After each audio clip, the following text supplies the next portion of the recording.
Bienvenidos, mi nombre es Adriana Padilla y hoy voy a conducir la nueva edición de Volviendo al Pasado. Y como el mismo título lo dice, volveremos al pasado no solo para conocer nuestra historia argentina, sino para poder entenderla y así comprender lo que nos sucede hoy en la actualidad. Por eso mismo lo hemos elegido, porque podemos viajar desde el presente al pasado y en muy pocas palabras y siglos.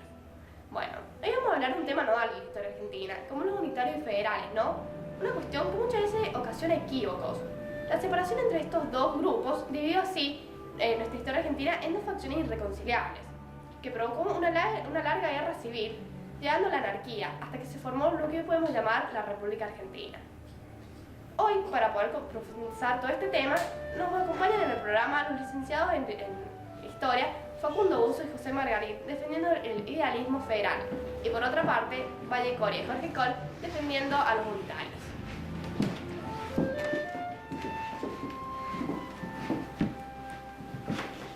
Buenos días.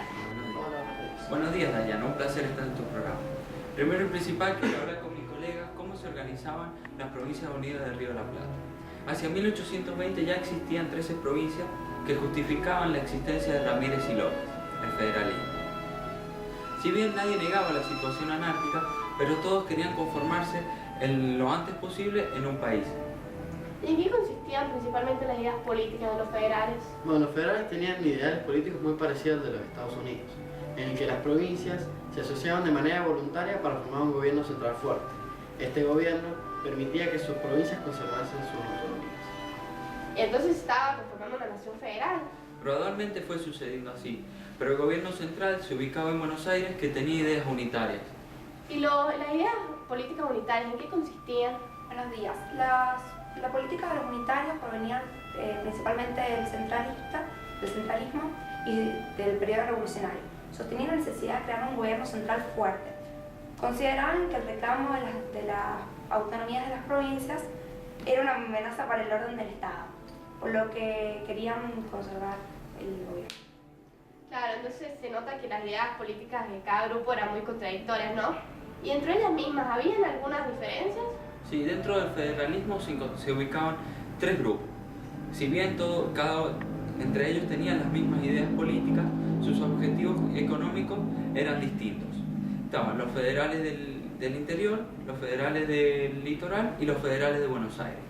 Los federales del interior querían una política aduanera proteccionista y el reparto de los recursos aduaneros entre todas las provincias. Los federales del litoral querían la libre navegación en el río Uruguay y Paraguay y la instalación de puertos en sus costas. Y los federales de Buenos Aires no querían que los recursos aduaneros fuesen repartidos entre todas las provincias y tampoco querían que se instalaran los puertos en el litoral. Los intereses económicos, los de los federales del interior, son muy parecidos a los que pasan hoy en día, ¿puede ser? Sí, claro. Hoy en día el gobierno nacional hace raras exportaciones para poder beneficiar las industrias que se encuentran dentro del país. Esto era algo muy parecido a lo que querían hacer los federales. ¿Qué ideas económicas defendían los unitarios? Bueno, hablando de la parte económica, sabemos que los unitarios apoyaban al libre cambio. Esto significa que lo que querían ellos era el ingreso de bienes importados y de bienes aduaneros. Es decir, que los gastos aduaneros eran bajos. Lo otro que también querían era el predominio de los puertos, el del puerto de Buenos Aires, que esto significa que querían solamente que el puerto de Buenos Aires obtuviera todos los ingresos de productos y que estos fueran administrados por un gobierno central.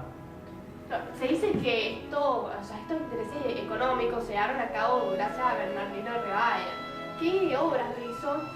Sí, este tema es de lo político-social, que Bernardino Rivadavia fue muy importante ya que realizó una reforma junto con Martín Rodríguez, que estas fueron 5. Las 5 fueron la reforma político-administrativa, la militar, la cultural, la eclesiástica y la judicial. Como sabemos, estas reformas las realizaron unitarios, entonces estas apoyaban el unitarismo. Esta los ayudó a quitar a todos de los distintos poderes, como por ejemplo el Partido del Orden del Poder Ejecutivo. También sabemos que estos realizaron una innovación económica como el banco de descuentos y también una extensión de las fronteras agrícolas que favorecían a los comerciantes y a los productores agrícolas. Sin embargo, se dice que este Rodríguez era federal, ¿no es cierto? ¿Quién era puntualmente? A fines de 1820, Buenos Aires organizó una junta de representantes donde se eligió a Rodríguez como gobernador y él eligió a Rivadavia como su ministro y juntos realizaron estas reformas.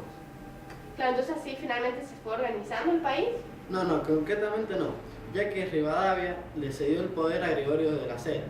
Gregorio de las Heras cuando asume como gobernador de Buenos Aires, nombra un congreso constituyente. Gregorio de las Heras durante su gobierno tuvo dos grandes inconvenientes. El primero fue la guerra contra el Brasil por el predominio de la banda oriental y el segundo fue el préstamo con el Banco de Gran Bretaña. Así es, en 1826 se dictó el Congreso dictó la ley de presidencia que estaba a cargo de Rivadavia, que era unitario. Sin embargo, durante su mandato tuvo una fuerte oposición contra los federales del litoral y esto creó aún más conflictos. Así, en diciembre, el Congreso, a instancia de Rivadavia, sancionó una institución centralista en la que se proclamó un sistema republicano unitario. Pero este sistema fue rechazado por las provincias y llevó a que Rivadavia entrara en una situación de debilidad.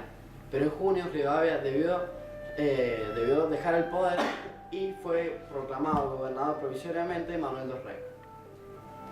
Lavalle, otro reconocido unitario, se dice que fusiló a Dorrego. ¿Cuáles fueron las causas principales de esto? Dorrego decidió ponerle fin a la disputa con el Brasil mediante la concesión de la independencia de la banda oriental. Los militares que habían luchado por años en esta guerra sintieron esto como una traición. Entonces, el 1 de diciembre de 1828, Juan Lavalle dirigió un golpe de Estado en Buenos Aires. La Asamblea lo nombró como gobernador y lo fusiló a Dorrego sin juicio previo. ¿Estos hechos siguen ocurriendo así en la actualidad? Sí, por ejemplo, la violencia. Hoy en la actualidad hay mucha violencia. Por ejemplo, podemos verla en la televisión, en la radio, en los diarios. Podemos observar diferentes casos de violencia, diferentes tipos y hechos. Claro, ese tema sería para llevarlo a otra profundidad por todo lo que vivimos. Volviendo al pasado, ¿los federales hicieron algo al respecto con este funcionamiento? Sí, en 1829 fuerzas federales se rebelaron contra Lavalle y el hacendado federal Juan Manuel de Rosas organizó un levantamiento en las juntas y se rebelaron contra Lavalle y en abril Lavalle fue derrotado. Y así la legislatura eligió a Rosas como el nuevo gobernador de la provincia, quien más tarde lograría alcanzar gran parte del poder nacional. Finalmente así se fue organizando la nación, ¿no? Y prácticamente sí, porque las provincias poco a poco fueron considerando a Rosas como una autoridad nacional. ¿Y ustedes consideran que este tipo de gobierno era lo más conveniente para esta época? Desde nuestro punto de vista sí, porque esto le devolvería la autonomía que les hacía falta a las provincias para conservar sus derechos. Si hubiese sido un gobierno unitario, Buenos Aires concentraría el poder en sí mismo y haría lo que fuese más conveniente para ellos.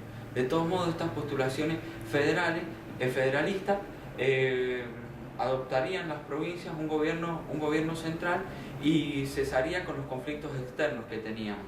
No, pero el país tenía grandes problemas, grandes problemas.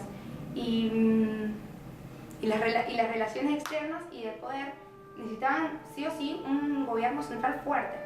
Pero así las provincias del litoral como las del interior no estarían de acuerdo. Esto llevaría a que se produjeran grandes conflictos civiles, por eso era indispensable poder crear un gobierno. Claro, así entiendo por qué se produjo una larga guerra civil, porque cada uno de estos dos grupos poseía ideas muy contradictorias de quién debía poseer el poder. Sin embargo, ya sabemos que un Estado federal era lo más conveniente para esa época y lo que finalmente organizó la República Argentina en la que vivimos. Bueno, muchísimas gracias por venir a todos y así concluimos con Volviendo al Pasado, comprendiendo las historias pasadas para entender el presente. Muchísimas gracias y muy buenos días. Hasta luego.